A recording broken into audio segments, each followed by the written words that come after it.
Hello, ladies and gentlemen. Once again, this is Eddie Marcus, spokesman and advocate of basic human rights for all people.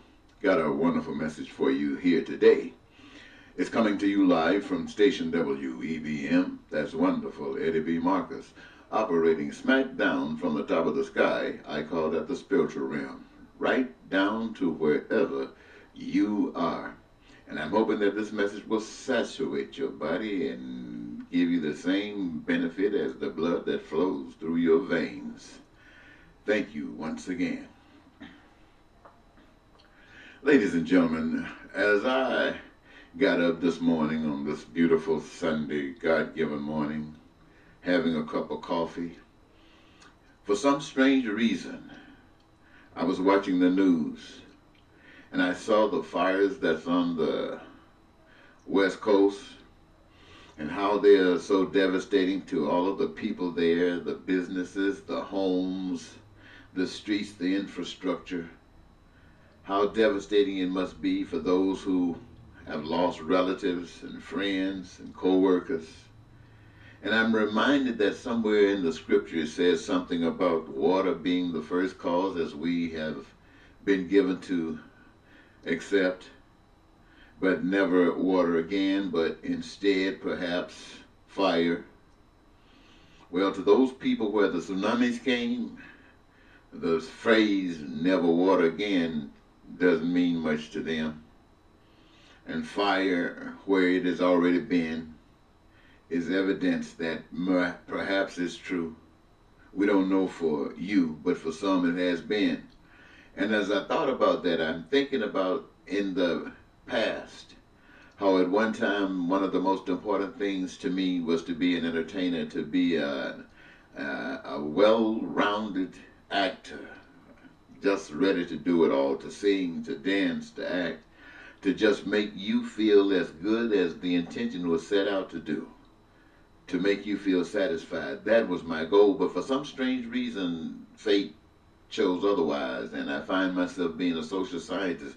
And being a social scientist, who you are, what moves you, what has moved you, it's concentrated on my mind all the time. But not just that, but what would be a satisfying solution. And when I say satisfying, I'm not referring to just some, but to everyone. Because to me, if it's just some, it's like a glass half full or glass half empty. There's something missing. 99 and a half just won't do. And so what I have come up with in this walk of life, something that has worked for me and I'm sure will work for you. And that is, when you look at our children, think about it for a moment. Every time they come into the world, they are the most innocent that you can ever imagine. You even say that to yourselves as you look at that wonderful one. But then you know in time, just as for you, there will be a change. And this change will be motivated. This change will be stimulated. This change will be actuated by what this baby sees, what this baby hears, what this baby is able to do. That will be the framework of this new structure that we'll have. It is the frame structure of you. And then we see all of these things happening around us. And we say, do we have any power? Is there anything that we can do? Can we change the situation? And sometimes for those of us who have been searching for a long time, our heart has been broken. Our minds have been wised by the brokenness of our heart, because now we begin to see things in a different kind of situation, a situation beyond what we've been trained to understand, beyond what we have been trained to believe, because now we've been searching for the truth, and we want to know how to fix the situation. And so we look at one another, because all around us is what has been given to us, and the only thing that we have control of is what we do with us. And we see that everything else has failed, because we want more than what we got. We want much better than this. Life has got to be better than this, and we're not looking for some miracle outside of ourselves to fix this, because we know that we have come to a point where, to some of us, the most evil that could ever exist in America or ever has is standing tall. And we as a people refuse to accept that as our mantle, because we're bigger and better than that. But how can we express it when in reality we are just that? And so we should, if we are honest with ourselves, if we are clear-headed, think that we must start this thing over. Let's give ourselves the same benefit that the Creator gave the baby as the baby entered into this world. Let's give ourselves the same benefit as we enter into a new philosophical world of thought and of expression, of existence. Let's give ourselves clarity. Let's give ourselves innocence. And when I say let's give ourselves innocence, I'm talking about every last one of us forgiving each other for what we have become. And what we have become, there is none that is exempt. We are all included in this. What we have become is what we are. And that's just not good enough. So let us forgive ourselves. And let us forgive one another for all of the hatred, all of the bigotry, all of the racism, all of the ugliness that represents us or is represented in us. Let us forgive. And even as I speak about forgiveness, it appears that something in the back of my mind still puts a question mark on what about those that are guilty of killing? What about those? And the only thing I can say to you, ladies and gentlemen, is this. When they came into this world, they weren't killers. What shaped and formed them and made them killers are the same things that shaped and molded us and made us what we are. And if we're going to do some forgiving, let us not start off by refusing to forgive, because that becomes the seed that's going to create the fruit as it has in the past, you and I, as we are today. So let's forgive everybody. And we project ourselves, ladies and gentlemen. I'm asking you to do this, to think about this. I know you can't do it right off the cuff. This is too beautiful for you to conceive or perceive in a moment in time just like this. This is like a dream that's too good to be true, and you want to act like it's fake because you don't know that the role of making this thing true depends upon you. I would not come to you as an individual, as your brother, and say to you, give me authority and I will make all of this happen. No, ladies and gentlemen, I'm telling you that I'm delivering a message to you that all of this can happen if you respect one another. And I know there's a lot of hatred. But what I've learned to do, ladies and gentlemen, is look at it like this. When you see someone that you hate, someone that you can't stand, stop for a moment and put yourself in that person's body. Remove that person and that becomes you. You say that could never be you. Okay, I'm asking you to let it be you. Let it be you. Become that person. And what is it? What is your story? What do you require? Walk a mile in each other's shoes. Just walk a mile in each other's shoes. And realize that that's you. And you require the same thing as that new person that you put yourself body in as you would require in your own body. That's you. You took with you what's important to you. And now you are in this frame. And that doesn't change who you are. You still require what you always required. Here's now the time for you to see yourself being only fulfilled when you're willing to give of yourself, to assure yourself that whatever state you ever find yourself in, you are filled, you are fulfilled, you are satisfied. Why? Because you are who and what you were made to be. and you're not sidestepping 1 inch. And the only power that can lead and guide you is that which taking you further on up the path that you're traveling. And it's, I'm going to say it to you one more time, it's straight. And it's narrow. And it was made just for you. Now, what you am I talking about? I'm talking about 8 billions of you. Not following some crazy, stupid stuff out of the wind, but being led by the Spirit that brought you here and will take you out, not even physically yet.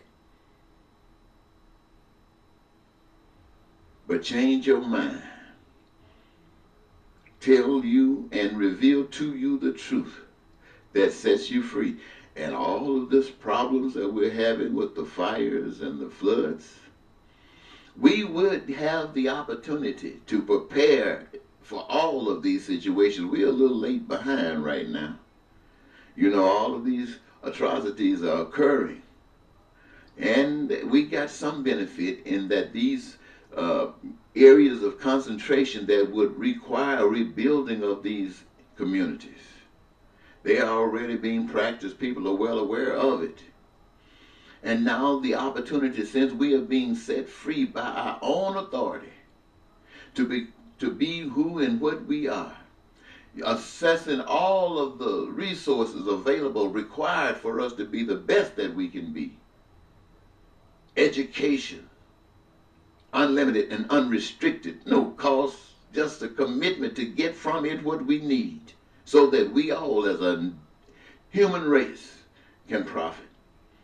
Not even threatened by health care, because it's unlimited and unrestricted from the womb to the tomb. A gift from the almighty power that has instilled in us the abilities, the capabilities to be exactly and better than what we are, for the purpose of serving all of us, because in it is the expression from the Creator to each of us, to one another. I'm telling you some stuff I didn't even know I was going to go this way, but I got the feeling that right now it's good. And some of you are listening, because I want you to know that as a write-in candidate for the United States Senate from the state of Minnesota, I'm concerned about one thing. I'm concerned about peace on earth, goodwill to men. I'm concerned about that bigotry and hatred and stuff eliminated not by law, but by spirit of heart. Why? Because we now have had our eyes open, and we see that those dreams that we have been hoping for and dreaming for all our lives is wrapped up in each other's dream. And unless another's dream is protected, we are denying the benefit of our own dream. My golly, that whoever created us made us in such a way that we're going to have to love one another if we ever want to be alive. And I say that to you, ladies and gentlemen, because we are dying like the fires and the waters and the wars everywhere that's destroying everything. We are dying not only by that, but how we treat each other, how we respond to each other, which guides us to be enemies, thinking that love is nowhere. But by golly, somehow the sun did shine today. The wind did blow. The grass was green and the air was fresh. And out of the homes were people that were walking out into the fresh air in the beginning of the day, ready to face it with all that they got. And whatever that is, lacking or not, here they were. But here is the brand new day, a brand new day, when the message has come that will have given us authority that has complemented we already knew all along. That it is freedom that each of us need. And that freedom rests on the shoulders of freedom for everybody. Ladies and gentlemen, I have gone around a whole bunch of subjects today. That was just something that was on my mind, not projected in any special way, except the fact that I was moved by all of the fires and floods and stuff that people are going through, and I started thinking about how we can fix that. How it needs to be fixed. We might not be able to stop nature, but we can be prepared, so when nature comes, we can say, hello nature, We got it. We take it from here and we straighten it all out. And that ain't being nothing but an expression of God, especially the God that I know. See, the God that I know can do anything. And many of you might say, well, why don't he fix this? I'm telling you today, my friends, the God that I know is trying to fix this. But part of the process of fixing this requires that you desire it, that you want it, and that the evidence of these is that you are playing your role, playing your part. You are the missing part of peace. You are the missing part of prosperity and joy of life for every individual on the face of the earth. You are the one that's hindering it. You are the one that's holding it back. Now, you can't put on Trump. You can't put on Republicans. You can't put on Democrats. You can't put on black and white and Americans and others. It is you that's holding it back. It is you that's holding it back. You say, well, I can't control that other. No, you can't control that other. And you can't, or you haven't controlled yourselves. Because you say you want one thing, but you walk towards another. So the problem isn't that. The problem is you. Now, that's not to make you upset now. Because none of you are exempt. None of us are exempt. Every last one of us got a part in fixing it. Because every last one of us got a part in enjoying it. Now, I hope this helps some of us. Now, let me just end by saying this.